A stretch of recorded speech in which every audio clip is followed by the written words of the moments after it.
We are back. We are jumping right into this one. I love it. Let's get it. We literally just got to the studio and literally. we're all just hopped out of our cars like, "What's up, bro? What's up, bro? What's up, bro?" To set up the cameras. Boom. No tripods. Tripod. We have a whole like jungle gym setup right now.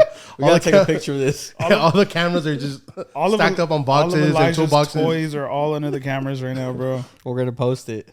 But we had to put out another episode. We actually wanted to give you guys a little background about ourselves. Yep. Just because I feel like we started out and people really didn't kind of who are these guys? Exactly. Where did they come from? Hell yeah. Like the homies and all that know who we are, but other than that, new people that are listening, they're like, who the fuck are these three chunks? Facts. These three boys. overweight Mexicans. This boy's eating good over Let's here. start off with Loso. What is good, everybody? So my name is Carlos. Everyone knows me as Los. I'm the owner of Breakout LA. But just to give you guys a little history and a little rewind of how I got into the industry, how everything started. We both got questions for you. Oh, yeah. If y'all got questions for me, go for it. Yeah. All right. Let's see. What year? Go, because I got questions for you guys, too. That I know the answers for, obviously, but these are good questions for all the audience to know. So when I met you, when I met you, Yep. you were a car dude. You were you're a couple years younger than me, and you were just a car kid that I knew. Yeah. Like you were into shoes, but that's not what I knew you about. Yeah. And then I don't know, you hit me with a quick left, and you're like, "Yo, I'm gonna open up a sneaker store." Mm-hmm. I don't remember exactly the year, but I was just like, "Oh, cool!" Like I didn't really think much of it. I didn't think it was gonna be where it's at now. Not that I wasn't like being hopeful for you, but I was just like a curveball. Yeah, it was such a curveball because you were so hardcore into the car scene. Yeah. And that's what a lot of people knew you for. That's how I met. Well, I didn't meet you through that, but I knew you for that. Yeah. And then you're like, "Oh, I'm gonna open up a sneaker store," and you totally abandoned the car scene. And I get kicked out of high school my junior year, second semester, because I am just lacking on credits, and I'm fucking bro. I was never good at school. Period. I've always been the guy who was like kicking it with older crowds. Yeah. And I was ditching school, and I don't know, just school was never really for me. So then I got kicked out. This is when the car thing started. I get kicked out. My dad was like, "Okay, Cabral," I'm like, "You're not gonna do good economically or at wherever you call it. You're gonna get your ass to work. You're gonna get your ass to work." So then, I got my license at 16, or like before 16, if I'm not mistaken. 16. I started truck driving with my dad. So I was full time working. Trucking. Doing EPHS, them stupid ass little packets that don't even mean shit. After like work. Yeah. And then I was just working, bro. Yeah. But dog, had a 16-year-old. I'm not paying rent, fortunately. Like my parents always looked out for me. Yeah.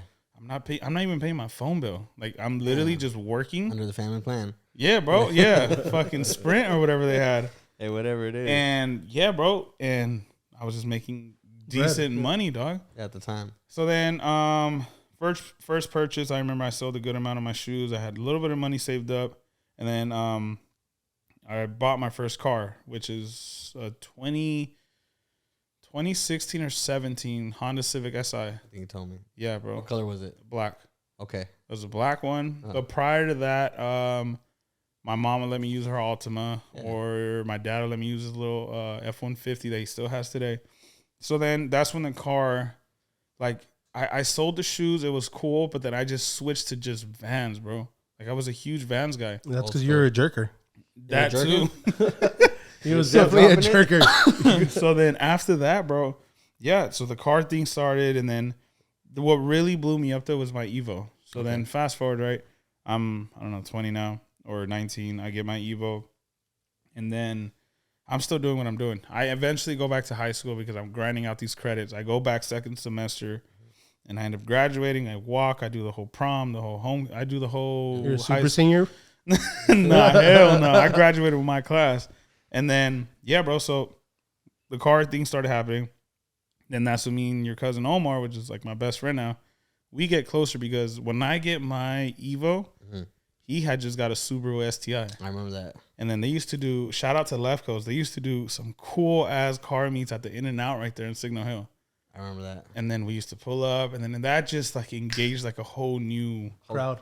Like everything for something me, dog. to do. Yeah, I started meeting people, and then I was like, oh fuck, like I want this bumper. I want this exhaust. I want to make my shit fast. I want to do this. You guys are dropping bread on the car scene is so expensive, bro. No, as in like people think the shoe hobby is expensive. No. The car scene is so damn expensive, and it's just yeah, bro. And then I got into the car thing. It took me like 3 to 4 years to build the car to where it was at before I sold it. But then as I'm doing that, bro, like I'm 18, 19, I'm 20. To be honest with you, bro, like I'm just lost like in life. Yeah. I don't know what the hell I want to do. I'm still truck driving.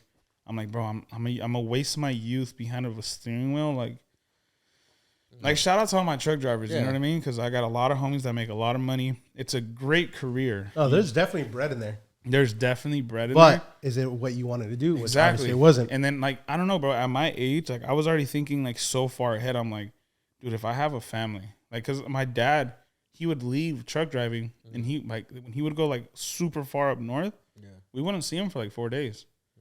He'd come back. You're on the road a lot. Yeah, bro. You come back tired, stressed, and I just seen, and my dad's like the hardest worker I've ever seen, and bro. I went into this fucking trade school, like, oh my god, bro. Biggest regret of my like.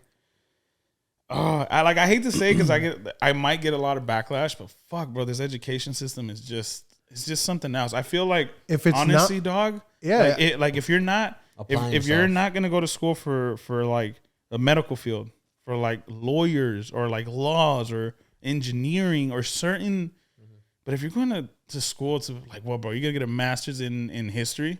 Like, you know what I mean? Like, I just don't history teacher. I get it. I feel I understand what you mean. I don't know how to say it. No, I understand what you mean because honestly, school isn't for a lot of people. It's ingrained into us that we're like, yo, you need to go to school after high school. You need to do this. You need to get a degree. And a lot of people, I know personally, a lot of people that took 8 years just to get out of there with an associate's or a bachelor's because they didn't know what to do. I know so many people that went to school. Sorry to cut you off. No. I know a lot of people that went to school for 6, 7, 8 years. Graduated. They started work in the field they started working in the field that they grinded 8, 9 years in, and then they come to find out like, what the fuck? Yeah, this other field is paying me way more. You go into that field, and that field just doesn't require no education. Sometimes even the medical field, like a lot of people. My wife works in the medical field. There's a lot of people that went in there and they're just like, I don't like this. Like, it's not. I have a cousin like that. She said, like, it's just think about it before you get into it. Yeah, bro. So school is something that you can't just jump into because as soon as you're in, you can't stop because if you stop, you're just wasting time and money. But you went to school for what? Aircraft engineer. You work with Tesla. I mean, you're going to work for Tesla, weren't you? I was going to work for SpaceX. Yeah, I remember. Do you feel like that because, honestly, you didn't apply that career? Like, you didn't go into it? Like, let's be honest. Like, do you feel like... No, they told him they're going to send him to space, and he's like, fuck that. I'm not going. All right, let me be completely straight up, bro. Yeah. I had the opportunity. I had a job lined up at SpaceX. They were going to start paying me decent. They were going to start paying me, if I'm not mistaken, at the time. This is 2017. Because that's when I met you, when you were still going to school. Yeah, remember? Yeah. Like, bro, dog, I had... They're like, we're sending you, a dog, and a monkey. We need to see who's going to make it back. So that, yeah, bro, like I could have made decent money, but you want to know something, bro? And we just had this conversation with Big Los. Shout out to Big Los. He was at the store and we were chopping it up for like 2 hours. But I literally sat down, bro, and I'll never forget this fucking day. And I was in my Evo, bro. That's why it hurt me so much to sell it. And I was driving. I was like, damn, do I really want to go to SpaceX and make this fucker Elon Musk that much richer? He already is. And me literally burn so many years of my fucking life. Your youth. Yeah, bro. So I'm getting off track. Okay, so I'm going to college. So you're the reason the Cybertruck isn't here yet? Yeah, pretty much. Because if I was in there, bro, with my Mexican ass, bro, we would have had the whole fleet out. But these trucks. Okay, so I signed up for this trade school, right? Okay, yeah. And I go into it, bro, and I'm slaving, fool. I'm waking up at 7 a.m. I finish truck driving like around 3:30 to 4. Oh, you're still trucking? I forgot. Yeah. And then at night from 6 p.m. to 11:45 p.m. I'm going to school. Yeah. Bro, I am grinding. You know what I mean? You're working. But those people that know trucking, there's a slow period. There's seasons and everything, bro. It's like either really good or it's fucking dead. So right now in the holidays, trucking for us at least, it wasn't that good. So yeah, bro, I guess you could call me a college student, broke. Really? Yeah. Bro, I remember not having shit in my account. Like zero, bro. What year is this? This is 2016. I think we all been there. Like, and it sucks. And Breakout came end of 2017. Okay. And this trade school is an 18-month program. And I still finished college. I still got the AMP. I got all the certifications, bro. And in between that, dog, like I'm working, and then I still have some shoes, and I forget what it is that like just sparks the whole shoe thing again. I remember you started a page. You're like, hey, I'm gonna middleman some. I started up laced-up.la. Yeah, because the first time on I met you, Facebook. On Instagram. Okay. But then I'm just like, bro, like I'm just trying to navigate, and I'm just like, bro, what else do I know? I'm like, I know shoes. Like besides cars, I know shoes, and trying then to make an extra buck elsewhere. Exactly, bro. So literally, dog, listen to how Breakout started. I start up an Instagram, laced-up.la. I'm like, I'm gonna be middlemaning pairs. Bro, I was putting up products on a website and on Instagram that I didn't physically even have. And this is when StockX and GOAT was barely starting. People didn't really know what they were doing. So, you know what I would do? If a pair of NMDs were booming at the time, if a pair of pink NMDs are selling on GOAT for, I don't know, $220. Yeah. They didn't charge taxes. They just charged shipping. Oh, yeah, I remember that. StockX. So it was literally like $235. I'd post them on my thing for $280. Yeah. I was making $35, $45. Like, I wasn't making anything but just quick to make your name. Exactly. Yeah. Bro, at my mom's flower shop, I started with one order. I started with 0 orders in a day. I went weeks without orders, and then I got 1 order. And I'm like, okay, cool. Yeah. So then they would order like a band 1. I remember that shoe specifically. They were going, yes, bro. They were going for like an actual band one or the 2016. Oh, okay. Sorry, no, yeah. I'm like a band one. Damn, that's tough to find. And let me backtrack. I didn't even have a website. It was just DM me. But I was using the platform that I had already built from my car. Okay. Which I already had like 10,000 followers. So you're known already in the industry. I was already pretty known in the industry. And then as I start posting, like, hey, hit me up. Like, if you guys go down to my Instagram, like my personal Breakout Los one now, go all the way down, bro. You'll see the fucking growth. Yeah. So literally, bro, I started getting DMs. Like, yo, I need this shoe.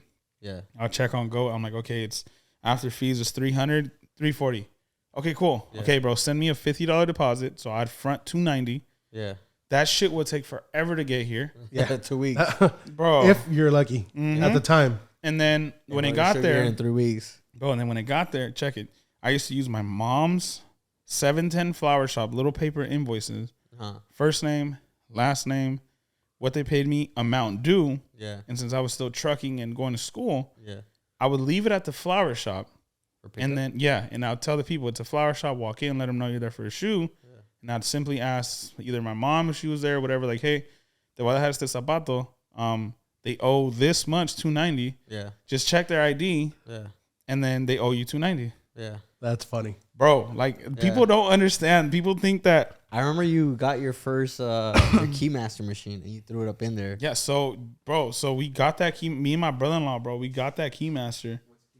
A Keymaster is that little machine where the key comes up and it shoots into the lock it in. Urban Necessities, 2J's actually made the Keymaster super famous. Shout out to him. Shout out 2J's. It was a thing because of him. It's literally a arcade machine that it's a little key. I'm sure you guys have all seen it before. Yeah. This was super popular, like from 2015 to like you would see this thing in the malls, like with iPads. But exactly. Before then, though, nobody was using them, and he implemented them into his sneaker shop, and it blew up. That man was killing it, bro. He was ahead of the curve when it came down to that. Yeah. So if you hit that winning amount, you get that shoe. It locks it in and pulls it out. And they were using them at other places like. But you put that in your mom's shop? In my mom's shop. I remember that. Bro, my parents. I remember he bought that. They always supported me, bro. Like, no matter what it was. That's awesome. That your parents have always like, yo, I'm here for you. But 100%. But you want to know why I feel like I got their support even stronger? Like, I could have had a stupid ass idea that still would have supported me. Yeah. But I felt like they believed in me even more because I would actually show my effort. Okay. Does that make sense? Like, I was actually driving around. Bro, you know what I would do? I would go on OfferUp sometimes if I couldn't order the shoe on StockX. Bro, if I'm in fucking Corona Yeah. I would meet fools up in a fucking junky ass like gas station to buy this shoe while I'm doing loads, like while I'm doing my trips. Yeah. Then I'll drive back to Long Beach. Hey, your shoe's ready for pickup. 710 Flower Shop, fucking invoice. Yeah. Like, bro, if somebody still has one of those invoices, bro, Send them. please send them to me, dog. That will be so fire. I'll be sick. So, yeah, dead ass, bro. Damn, that's dead crazy. ass. And I didn't put know the you were dates. doing that, Bro. Not too many people Yeah. know. No, Like, I knew you were doing the whole little like pre-order, like yeah, but I didn't know that you're going down that far where you're like, bro, I don't even have the shoe. No, bro. Well, I do remember one time you were hitting me up when I was around too, and you're like, yo, I need this shoe, I need this shoe, I need this. That's shoe. when it started getting. You know what I mean? That's when I started really. But bro, I was making $40 a week. I remember that we'd hit up like after like when Yeezys were hot. Like it was more for like. I was trying to build something. You're just you weren't profiting off it, or at least not big, but you weren't profiting off it. But it was just let me see where this can lead to. So then, store wise, you came in when like NMDs, Adidas was popping. Yeah. Slash.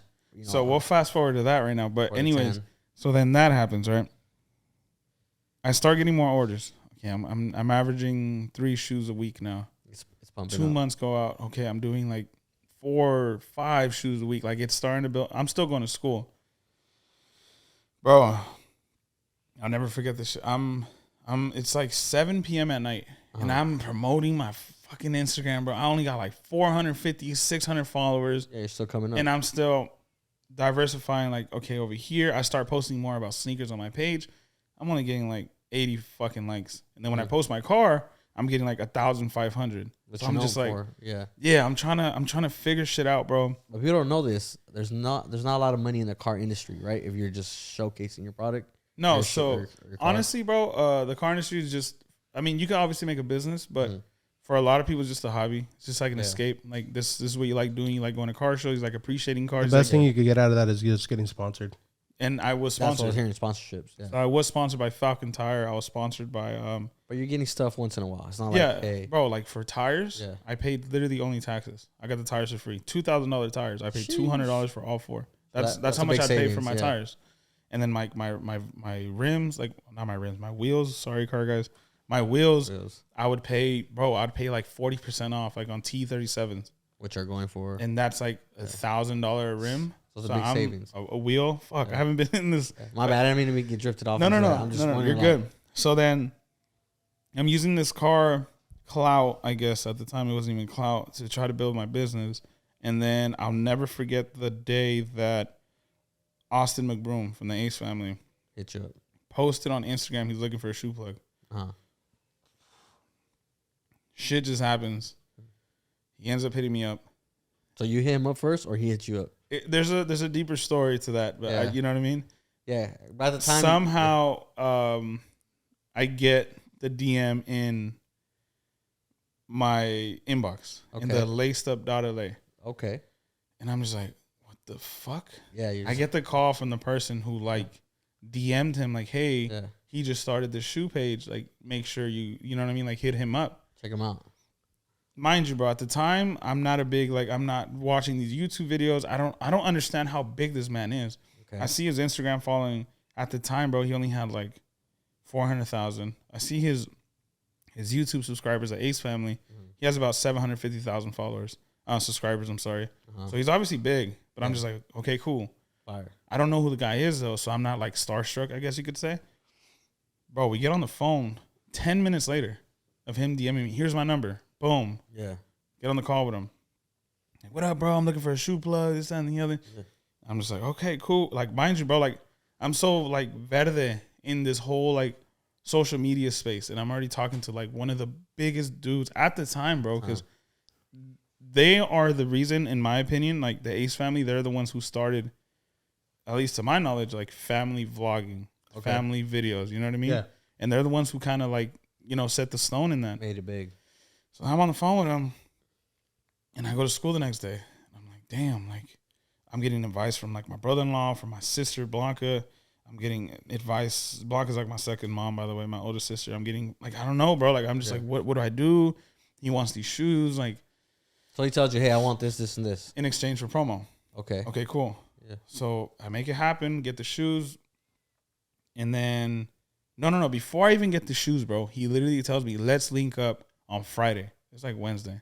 Okay. I pull up, and then I pull up to where he used to live at. And, bro, I'm talking to Austin McBroom. Like, I remember I posted it. All my replies, like, what the fuck? How are you with him? How do you know? Oh, my God, tell me. Yeah. Like, bro, like, I'm not kidding you, bro. Yeah. Probably like 50. People are just at the time, to me, that's a lot because I only have 10,000 followers. But 50 people are like, what the fuck? What the fuck? Yeah. Like, I'm like, damn, okay. So you're starting to see the power of social media. I'm starting to see the power. Yeah. I finally give him the shoes. Bro, he posts me. My account goes from 600 followers to like 4,000. What shoes were they? They were NMD Human Races, the orange ones. I remember that. Tangerines for him and Catherine. And shout out to the Ace family, man. I love them to death. Like, we've had a very long relationship since then, like beginning 2017. So I've been knowing Austin since then, bro. They worked with you prior to you starting up. They worked with me as they were barely, because they blew up so fast, bro. Even bigger, yeah. So where they're at now, it's like, you know what I mean? But when I was coming up, they were coming up. I'm assuming that they didn't really understand how much influence they had. Yeah. So like, oh, fuck it, some shoes for some promo. Cool. Yeah, why not? Bro, so then after that, I start supplying him. He starts buying for his dad. He starts buying for his brother. He starts buying for this person. I'm supplying him, bro, and he's like shouting me out. So 4,000, 6,000, 7,000. I remember I get 9,000. And any of his big followers reach out to you right away, or it takes a while? Great question. I do not really not too many people. I do get like likes or influencers that have like 100,000 followers, but at the time I'm not backed by nobody. Like I can't afford to be buying all these shoes, and I'm just like, if this is working out, this is where I'm going. Yeah. Mind you though, I'm gaining followers. My orders increase slightly, but it's nothing like holy fuck. You know what I mean? Crazy, yeah. This is when it gets crazy, bro. Uh-huh. He hits me up. Yo, I'm about to do a $2 or $3 million subscriber giveaway. Let's do something.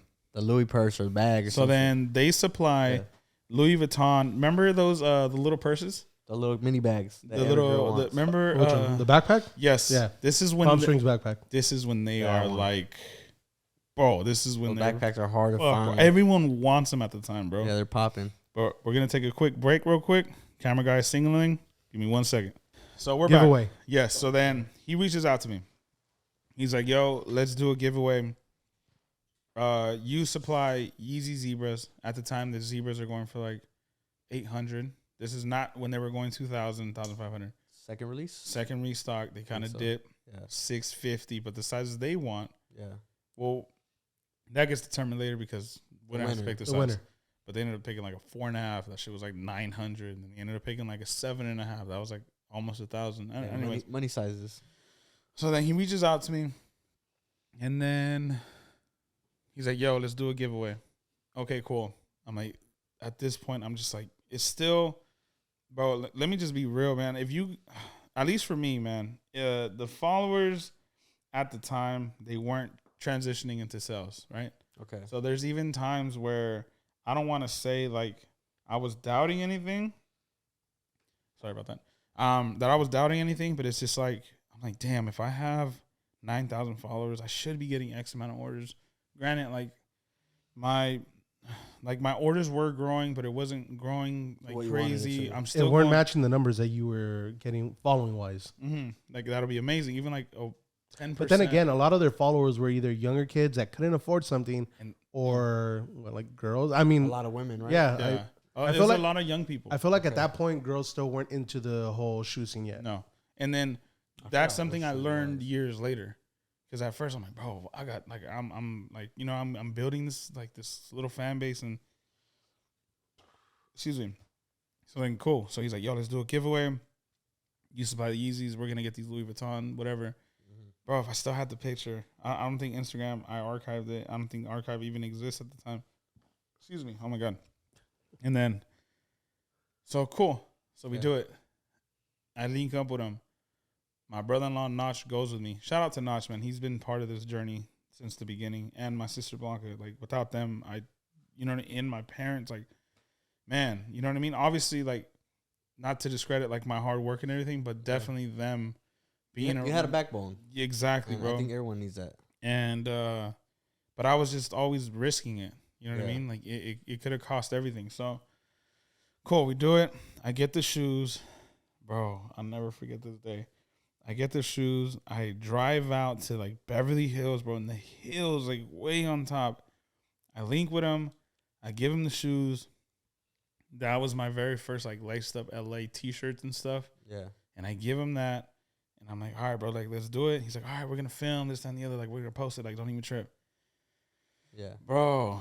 I remember that was a YouTube video they did, right? So they do a YouTube. It's still on YouTube. They do a YouTube video, dog. I'm exiting in my piece of shit yellow work truck, bro, with no AC, no second gear. Fucking, bro, my door is getting held on by a door latch. My mirror is getting held on by duct tape and 2x, like, yeah, bro, like I'm exiting. It's hot as fuck, bro. I have no AC. And I remember I'm exiting. Oh my God, swamp ass. Bro, someone calls me. They're like, bro, what the fuck? You blowing up. And I was like, what? Yeah. Literally, like, dog, you're going crazy right now. On your on my Instagram, lacedup.la. Okay. Like, They shout you out personally too, or just your page? So no, just laced up. My main motive was laced up. Get laced up. Yeah, get laced up. Yeah. Fools will somehow figure out who the owner is, yeah. and then I could start my own thing. Yeah. Bro, I opened my phone. I was at 9,000. 14,000. Yeah. I'm like, holy shit. Dude, it's a big jump. Hold on. I swiped down, like refresh, 14.7. Yeah. Swipe down, 16.4. I remember that. Swipe, like, bro, refreshing by the second. This is as soon as the YouTube video drops. This is 10 minutes after. I think you hit over 40K, right? Bro, or more. From that day, I gained 78,000 followers. I remember that was 80,000 almost. From that video? From that fucking video, dog. Damn. 6 hours That later. was wild. I remember that. 77 or 78,000 followers. Bro, I think if I could go back. I think I hung out with you that week or after. Some Easy Breads came out or something. Yes. I was like, damn, bro, your shit went up to like almost 80K. Get your mic up. Okay. Hold it tight. So it literally almost skyrocketed to 80,000 followers. I know, that was wild, bro. I'm like, my brother-in-law buys me a shop. Like, I'm telling you, honestly, bro, a lot. That's almost like hitting the lottery. So many people wish they can they can grow their page that big, bro. Let alone that quickly, bro. And then that was wild. I'll never forget this shit, bro. And then I remember that night, I go home. I'm sitting at my mom's little kitchen table thing, and I'm going through my DMs. I don't have a website. I don't know how to build a website. I don't have shit. People were asking for product? Bro, the picture I had like 11,000 likes. Yeah. Like of the NMD, the pink one. Like, DM me to get your size. Bro, I had hundreds of DMs. Yeah, I want How much these. for a 5Y? How much for a 6Y? I'm going to go. They're 220. Fuck it. 270. Boom. Yeah. Replying. Some people are ordering, like sending me Zelle or PayPal. I'm sorry. Okay. People are PayPaling me. I'm writing, bro. Oh 710 Flower Shop invoices. Yes, bro. 710 Flower Shop invoices. Like, writing down, like, okay, she paid this. Size 5, I'll order it later. Yeah. So it feels real at this time. You're like, bro, I'm sitting down and I'm like, holy fuck. Like, it's overwhelming, I bet, at that point. bro, because I'm just. It's just you. I'm literally, and no, Blanca, my sister were there, and my brother-in-law were there. And we're just. Invoices. They're helping me, bro. Yeah.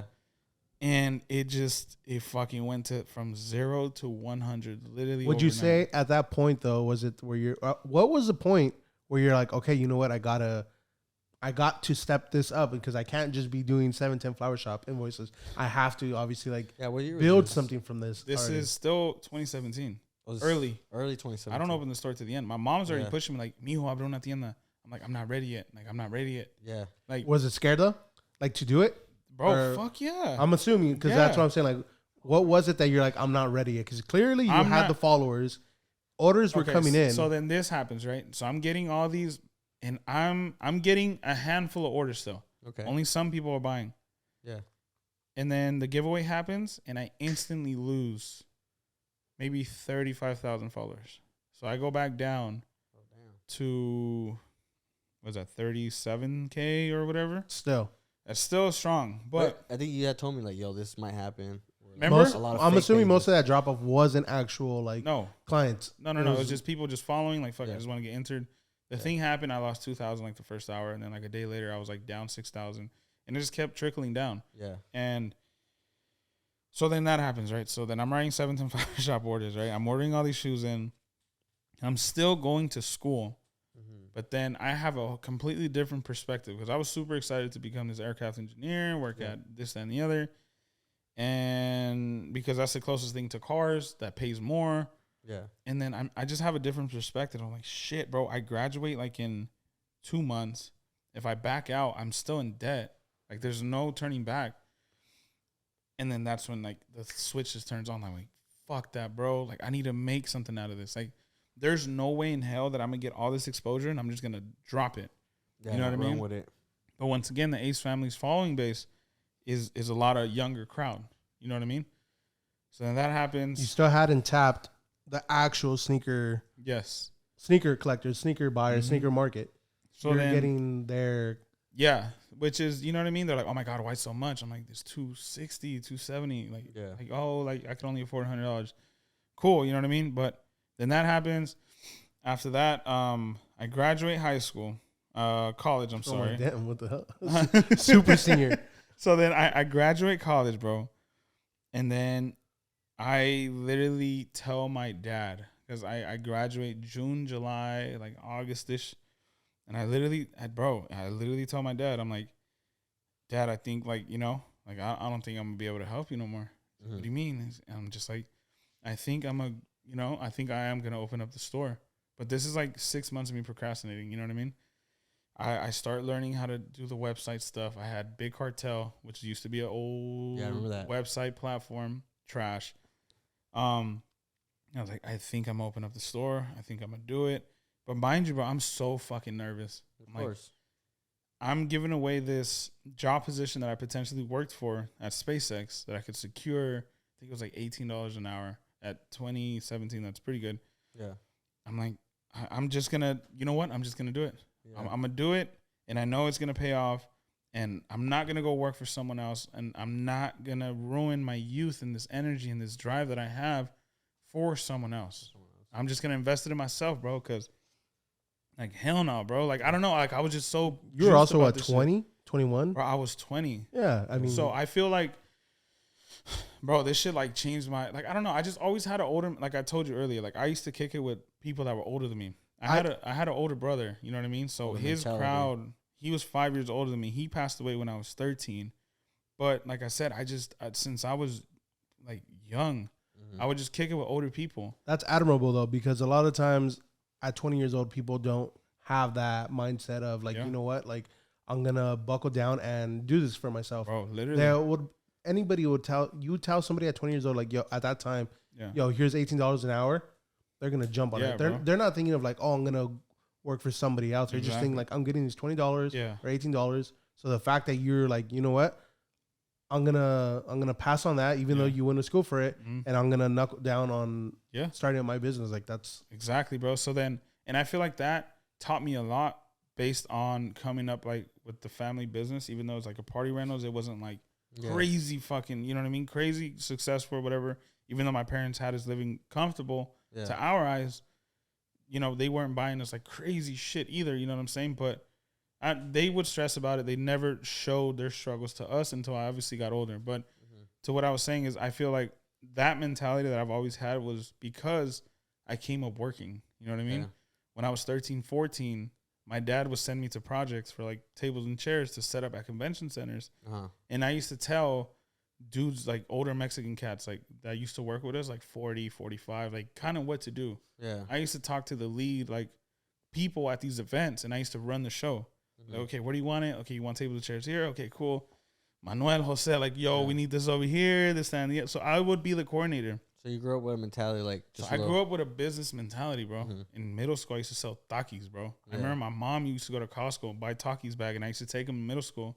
I used to sell them. Just hustling. But she wouldn't charge me. She was like, fuck it. Like, she used to see the good in me. She's like, okay, like, I'm going to support this. But anyways, back to this. The $20 box to buy you those Takis, she wasn't worried about that. Yeah, that's what I'm saying. Like, if my son can make $40 off this, and cool. Yeah, she's seen, like, the drive that I've always had, bro. And then... So she just kept feeling that drive. Like, why not? Yeah, at that point, you know what I'm saying? So then after that, the store, you know what I mean? My idea, that's when I hit him up. I'm like, yo, bro, like, it was a little corner from my parents' flower shop that, you know, I'm grateful that they gave me. I remember that. It was no bigger than this room. Literally. Like, if you guys go back to my Instagram, like, stockroom was literally had maybe 25 pairs of shoes up. Yeah. Maybe 30 clothing items. Yeah, I remember that. Accessories, and it was most of Matt's inventory. Yeah, I had brought a few in too. My guy Chris, you Chris, hit me up. You're like, yo, I'm gonna bring in a few people like to come and bring in some stuff. I remember Matt brought a bunch of stuff, bro, and I remember a lot of heat. Oh, and I remember check this shit out, bro. Supreme Dunks, Heineken's. This guy had crazy shit, bro. Gave them away. But check it out. Look how I did this, bro. I'm like, okay, we're gonna open up the store, whatever. So the little bro, it was just putting up a wall. Really, it was wall, and that's it. You know what I mean? AC. That was and that's the most expensive thing, bro. Like it's $1,000 AC. He was stressing about AC. Like, yo, I'm buying this AC for like $2K. I was like, what? So then, yes, bro. I was like, bro, you know how much I pay for this shit? So then, dog, and I remember I started posting it, and then I got a ton of likes. Like I said, I had a fucking following because the Ace family was so like powerful at the time. Yeah. Anyone that they would do business with, or anyone like a barber or their shoe plug, like, bro, their fan base just like pushed like crazy. I'd post a picture of the outside of the store. Remember I put the sign up? Fucking 6,000 likes. This was still laced up, right? Laced up.la. I remember that. And then I did the flyer. I'm like, oh, get a first look experience at this new store. Come consign. Dog, you're going to walk in. Food's like 10 by 10 fucking store. Like, it was tiny. There was nothing to look at. It was small. So then, but it was clean. You kept it always clean with the white walls. Yeah. So then I hit up Matt. I'm like, yo, bro, if you want to come consign, please. This man blessed me with fucking, I'm telling you, I remember you're like, yo, I think I want to open up a shop. I'm like, all right, cool. And then you're like, yo, I'm going to open up a shop. You're like, do you mind putting some stuff in here? I'm like, all right. And I came by and I looked at it. I'm like, bro, cool. Like, it's a spot. But I was just like, let's see what we could do. Exactly, bro. And I talked to him. I'm like, dude, like, I won't, you know what I mean? Like, just bring it in and we'll figure it out. You know what I'm saying? I told Chris, because he was working at Holy Grail at the time. Like, bro, if you got anything, bro, like, you know what I mean? Bring it in. I'm gonna be offering 10% buy my crib. I think your spot was as big as my storage unit because you had gone. Yeah, and it was packed out. It was a little like bigger than this. But yeah, I'm like, here, I just grabbed a bunch of stuff. I'm like, let's see what it does. And how do you think I was, bro? What do you mean? Like, this is what I go back to, like, just taking these fucking risks and not just fuck it. You know what I mean? That's you're probably still shitting it. Like, fool, I'm getting him walking in with 60, bro. Yeah. How do I input product onto a? I don't know. I remember it was super janky. I was just like, I don't know. I know. Shit. I already knew you for a couple of years by this point already, so it wasn't even so much of the trusting. It was just more so like, I want to help you grow. I want to help you succeed. I was still around too, so I was just like, you know what? If the homie's gonna open up a shop, cool. Let me help him. I'm like, I have all this stuff, and I'm not doing anything with it. I was just hoarding it. Mm-hmm. I had no plans of doing anything with it, so I was just like, here, I'm gonna kick you off some stuff, and let's see what we can do with it. Yeah, but I expected you to have more things, like, bro. It was more so like that's what I'm going back to. Like, I remember the stock room. Bro, that shit. I had a section with like my 35 items, and then I seen Matt's like 80 items. It was like random your people. collection, like your personal stuff. Yeah. And I remember I walked in, I was just like, what's a size 12? It was just 12. I was just like, and then Notch's stuff. Yeah, I remember it was like, it was, and you could tell because it was like your newer stuff, but it was all your size, and then it was Notch's old stuff. 9.5 OG Jordan. Yeah, but it was like Facebook stuff. I was just like, this is a very weird. Like, I wasn't used to that. No stores were like, everybody had like new stuff. Everything was on you, and it was either new stuff or size 12 stuff. I was just like, all right, bet. Like, I know what I could work with. Yeah, like, let me bring you the stuff that you don't have. Yeah. Bro, that's what I'm saying, bro. Like, my brother, OG. Not to take away, but I would say that store was set up, like, collectively, it was you, Chris, me, and Notch. No shit. Like, no literally, cap. And then I had all the 8.5. Bro, yeah. And then I had no consigners, bro. I had 5 people consign. Yeah. But imagine how nervous I was, bro. Yeah. This just goes back, like, I'm just like, you just took a risk. Fuck it, bro. Like, I'm gonna look like a fucking idiot, not knowing what I'm doing, bro. But I'm gonna figure it out. But I'm gonna figure this shit out. I'm gonna put your product name into this janky ass spreadsheet that we ran for 3 years. That was horrible. Damn, I remember that. And you want to know something, bro? I typed out the consignment form. I looked at Flight Clip's consignment form. I remember hit me up. You're like, yo, how do you guys do it? I'm like, yo, like, just act like I'm a consigner. Like, what are the terms? Like, oh, that shit's online, whatever. Yeah. I started grabbing pieces. I was like, go to Flight Club, bro. They got it on lock. Like, bro, like, I like they were the leaders in this shit. They really were. They were the StockX and Go, and I'm literally like, and this is one thing, bro. Like I figured shit out. Like I had to. Yeah. So then that happens. Matt brings his inventory. You bring in your. I remember go to your house, bro. Like thank you guys. You know what I mean? Oh yeah. People start bringing me stuff, and granted, man, I don't have that much. Supreme's popping at the time. Yeah, Supreme's. You have a $2,000 AC, so yeah, I'm lit, bro. I'm cool. yeah. So then after that, oh my god, bro. I remember Matt was bringing in This fool. Honestly, Con Air Force, I D-Lone Air Forces. No, I think that was a little after. I put up with Supreme, LV, baseball jersey, a red one. Yeah, we'll get to that. I pulled up with that. I put up with DS Heineken's DS Supreme Dunks, the first ones, the that Blazers, black Allison the print. Blazers, Supreme set, Blazers, satin Royals when they were like shit. Alele May ones, the corduroy ones.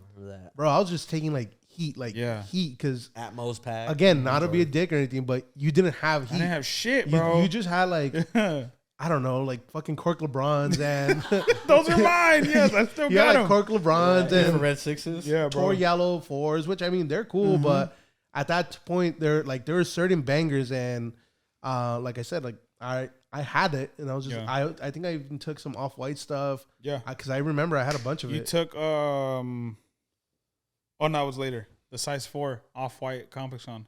That was later. Oh, the white pair. Yeah, the white pair. But I took at least like 80 to 100 pieces of just straight bangers, heat, like bangers, heat, like not even like the cheapest thing in there was probably. I remember lightnings. He had lightnings, right? You had lightnings. Laser. Honestly, I can't even remember what, like maybe a Wave Runner. But this is when Wave Runners were like $1,200. Yeah, like I took straight heat. I was just like spreadsheet. Yeah, bro. I think you sent me. Yeah, we have that spreadsheet. It kills me to even see it because I'm just like, bro, like I gave shit away. We gave this away. That jersey, and then this fool, like, yo, bro, like that's what I'm saying. Like Matt, bro, like I always tell this fool in person, in private, or even we're at events. Like I always give him his spots. Like, bro, like, I will always forever be in debt. Yes or no? I always tell you. You do. I don't see it that way as in debt wise, because even to this day, like I said, and it's anybody, like any homie that has ever needed help, whatever I could help with, I will always help. No, no cap. I don't have fast as in like if I'll give you as much as I can give you where I know it's gonna benefit you. Of course. And in that case, it was just like I didn't give you all my inventory. Obviously, I took more down the road, but I'm like, all right, cool. Like I seen what you're working with. I'm like, I know I could help him. Yeah. At least have a fire ass grand opening. Mm-hmm. Yeah. So then that all happens. We collectively get everything, bro. And then we post a Supreme jersey for like $900. It's just going for like 4 bands, bro. It was usually going for about 2,000 or up. This is grand opening. I think it's a red one. I think what retail was 1,200. Probably. It was definitely under retail, but I was just like, yo, because I told you, I'm like, you gotta make noise, like you gotta you gotta get people like, oh my god, and I was just like, here, let's bless the store. Let's put this. It was a brand new Supreme. Baseball jersey, the red one. Yeah, the red one. So then, as soon as that happens, bro, shout out to JC and shout out to Chris, bro. It was just funny to me the way JC did it, bro. How? Because literally, like, I'm doing everything kind of by myself. You know what I mean? Like, setting the store up, trying to figure things out. And then I called JC, and this is another one, bro. Like, I went into it with one full-time employee, and then you were working weekends at the time. Yeah, you had offered me a full-time, but I had something else. You had just acquired a job, and you just didn't want to make the person who got you the job look bad, which is very a high standard that you take in yourself. But I hit up JC, bro. Like, I fucking love JC, bro. Listen to this fucking conversation. Not too many people know this shit. So my guy was working at a rental equipment spot in Long Beach, right, where they rent out like forklifts and lights and lifts. Yeah. And I call him. I'm like, yo, bro, you down to help me out? Like, JC's always that guy who's like, fuck it, I'm down. Yeah. You know what I mean? I'm like, yo, bro, you down to help me out? Like, he knows kind of what's going on with the store. I'm like, yo, bro, I'm going to start setting up. Yeah. He's like, fuck it, I'll pull up at the work. He probably made a bullshit-ass excuse, bro, at work. Like, oh, nigga, I got my fucking, whatever. He pulls up, bro, and he starts helping me. 3 or 4 days later, bro, listen to this conversation. I'm like, yo, bro, I'm going to open up the store in like 2 weeks. Yeah.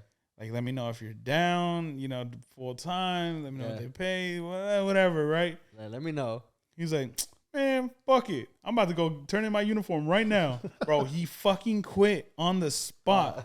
Calls me 30 minutes later. I quit. Yo, bro, I quit. Where do you need me at? I'm like, no way, JC. You've seen Wolf of Wall Street, right? Bro, that's... Oh, yeah. You've seen it? Yes. Oh, my God. Thankfully. Thank God, bro. Bro, that's show me a check where it says you made $75,000. I'll quit right now. That's literally... That was JC, bro. He calls his job? He literally called his job, bro. No way. He's like, I'm going to go turn in my uniform right now. Fuck it. No way. That's my dog, That's bro. funny. Nobody, like, this is shit that never made it out. So then that happens. So then that's another thing, bro. It's like, damn, now I got that weight on my shoulders. Like, I just made this fool quit. This shit, whoa. this shit has to work out now. Grand opening happens, man. We have a decent line. You know what I mean? We have like 15 people. He's like, I can't wait 2 weeks. I'm quitting now. Oh, this nigga literally like just, I'm going to turn my uniform. Man, they were fucking me over with this, whatever. Fuck it, I'm leaving. Cool, bro. Oh, man, that's hilarious. He shows up, bro, like the kid from Up. Yeah. You know what I mean? Just like, I'm ready to work. He's knocking at the door. Hey, I'm here. Bro, and I'm like, fuck it. Mr. Fredrickson, sir. You got any snacks? So then, bro, God. we start getting at it. We set up the store. Grand opening happens. Matt pulls up. You know what I mean? It's a decent turnout. Yeah. A lot of my like homies pull up. You know what I'm saying? I remember there was a lot of car homies. I was just like, Yeah, I remember that. all right, cool. I mean, like, this could work to your advantage. You Yeah. could have car meets here. I'm like, I saw a vision already. Yeah, exactly. So then I was using I was leveraging my car clout into the shoe thing. I would invite my car homies that had dope cars that had really big followings because of the cars. And some of them were in the sneaker. Yeah, like, so a lot of the dudes were in the sneaker thing. So they would come in, yo, let me buy this, let me buy that. I remember Wayrunners were out. Bro, remember that? I think you were buying them. You remember when Wayrunners released online? Yeah, I'm telling you, I took some. I was like one of the But first I remember ones. I bought like 6 pairs, and I was like, yo, buy this shit, y'all. Yeah, $300. Damn. Yeah, nobody bought them, bro. I bought Yeah, because they were 300. I remember when they dropped it, I was just like, I'm going to buy it because I'm going to just see. But I was iffy. I was very like, $300? Yeah, bro. Hell no, but whatever. I bought it. So then, bang. And they're hitting for what? 800-900? At that time, they're like 1,200. I sold a 5.5 on StockX for $1,500. Yeah, they're at 1,000 easily. So then, bang, we open this motherfucker up, right? We're going. We're pushing. Granted, bro, the first 3 days of a grand opening, of course you're going to do okay. Yeah. Everyone's coming out. Everyone's doing this, that, and the other. Showing love, support, buying. Like, real life hits. Yeah. Quick. I pay consigners out. I'm like, okay, this is the bank account. Yeah. Shit, I got to pay JC on Friday. Bro, I don't know how to do anything. I don't know how to do shit. Damn. So you consignment payout, you know how I'm doing it, bro? Oh. I'm writing it down on a piece of paper. Yeah. This is what's sold. This is what's sold. Fuck, okay. I do the math, and I'm like, okay, here's a check. You want to know something, bro? I didn't know how to even write a check. Damn. I had to Google how to write a check. Yeah. I YouTube. swear to God, bro. I never wrote out a check in my life. Damn. Yeah. I didn't know how to write out a check. I'm writing out checks to consigners. And then it's just like, it's slow. So 100, 1,000. I remember you're like, yo, bro, like you had a good amount of stuff that sold. I'm like, nah, I was used to other consignment where I would leave it and let it sit and let it build up. Yeah. And that was probably making you anxious because you're like, yo, bro, you're letting this shit build up. I'm like, take it. Yeah, I have to fucking. But your first consignment, bro, I'd never seen that much money in my account ever. Even though most of the money, if not everything, wasn't even mine. And I remember I told you that, like, hey, make sure you just pay consigners out. Yeah, bro. Because take care of them, and that's it. Mm-hmm. And that's I've seen other stores fuck it up, everything up, bro. and that's are tricking off the money. And that's something that I learned throughout. So then real life happens. It gets slower. And just like I did to start the business, I just start figuring shit out, bro. Yeah. I start, you know what I mean, liquidating some stuff on StockX at the time. I'm just trying to keep the boat up to float because once again, like, I have you there as part-time. I have JC that just fucking dipped his job. I'm like, bro, I got to take care of this man, bro. I got to take care of this dude. Yeah. So then, the business starts getting a little buzz around the city. Granted, when people show up, you're not going to get impressed. Like, it's a small store. Yeah. But I feel like my being there and just being the genuine nice person that I am, like, honestly and truthfully really push people to come back. They're like, I really fuck with this guy. Like he's really cool. Yeah, exactly. Because that's the type of person I am. Yeah. JC also, super cool guy. I feel like we provide that customer service. I mean, I think anybody should. Yeah. And kind, you be too, bro. genuine, Super chill. But Yeah. I mean, you remember the early days, bro? There wasn't much to do. Yeah. It's just like I already dust this shelf. I already dust these. You want me to dust it again, bro? Like so like there's that. not much to do, bro. So then that starts to happen. Yeah. Business starts to pick up slowly, and this is at a time when Breakout opened, bro. That not too many sneaker stores were out there. Yeah, at least on that side. Not like today, where there's like, you know what I mean, stores opening up everywhere. This isn't. Yeah. This is still like a good market to be in, but it's nothing that's too saturated how it is today. Were you the first shop in Long Beach? I was to my knowledge, I was the second store in Long Beach. What was it, Hillary? Hillary was the first store to my knowledge. Yeah. There might have been other ones, but that's the only guy that I remember. Like you said, on that side, like everything, if you were going to a consignment shop, it was like you're going to LA. Yeah.